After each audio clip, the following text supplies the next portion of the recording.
Now, what is a torticollis? Well, torticollis is basically a stiff or thickening of the sternocleidomastoid muscles. So you can get in either the right or the left or on both.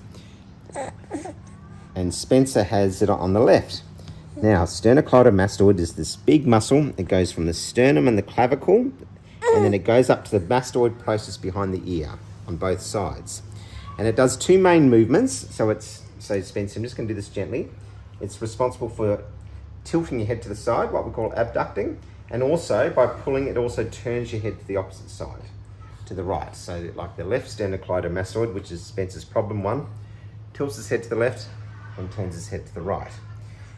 And sometimes you can actually feel a palpable lump, although we can't, thankfully, in Spencer's case. But it was picked up because when Spencer's lying down, now to be fair, it might be because I'm on his right, that's a bit more obvious, but when he's lying down, he does favour his head a little bit to the left. His head's a little bit tilted to the left. Now his face being turned to the right, it was not as obvious, but he does also slightly turn his face to the right. So now, torticollis, they're not quite sure why it occurs. They think a lot of it can just be from positioning inside the uterus, which is probably Spencer's most likely cause, although it can sometimes also be caused with birth trauma or occasionally be associated with more serious conditions such as cerebral palsy. However, thankfully there's no concerns about cerebral palsy with Spencer. In addition, because he does tilt his head slightly to the left, with the left torticollis, apparently on the back of the head, although I've got to be honest, I didn't notice it, but the physio did notice it. He does have a little bit of plagio, sorry Spencer, we'll just turn around here, a little bit of plagiocephaly, which basically means a little bit of a flattened head. So on this side here, his head's just slightly flattened. That's because he's tilting his head a little bit to the side, and he's sleeping on his back, so that little bit of the head becomes a little bit flattened. Now, none of this is too serious, but it's something to work on, isn't it, boy? Not too serious, is it? No, not too serious. But we need to do a couple of little exercises to help, don't we? And they're fairly simple. And it's basically stretching. It's basically stretching the muscle and also strengthening the muscle. So we've got two main things. Well, actually three main things really. One, because he does slightly favour looking at things on his right. You're meant to position toys or favour toys on his left. So that's your more look around the left. And once again, I should actually see. There he goes. See, so. Here's monkey, here's up and up. Yeah, so to encourage him looking to the left. And I should come around to the left too.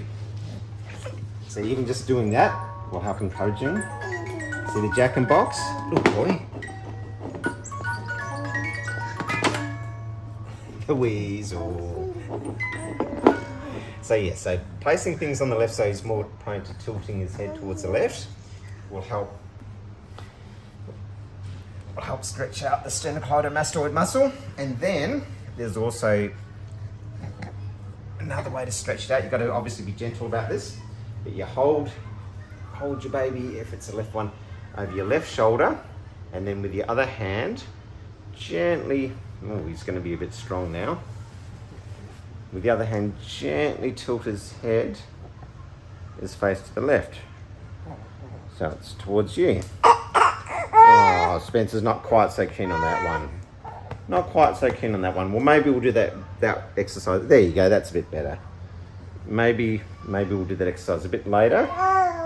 Not too keen on that one at the moment. And then the other one is that because he's favouring to have his head abducted to the left, is that when carrying him around, it's advised to have his left side against the left arm. And I'll actually stand up. I'll demonstrate. Oh, I don't need to stand up, I can actually just kneel here. And then when I'm carrying him, have him like this, with the head, now he's at an age where his head doesn't always have to be supported, but his head like this. Now, as you can see, so Spencer's sort of just instinctively raising his head to the right, and so that'll help then stretch the sternocleidomastoid muscle. So there you go, some simple exercises and stretches to try and help sorting out your torticollis. What do you think about that, boy? No comment? Okay. Well, Spencer might say goodbye now. And he might turn up in another video just showing his pushing up exercises to do. Okay, say goodbye. Bye.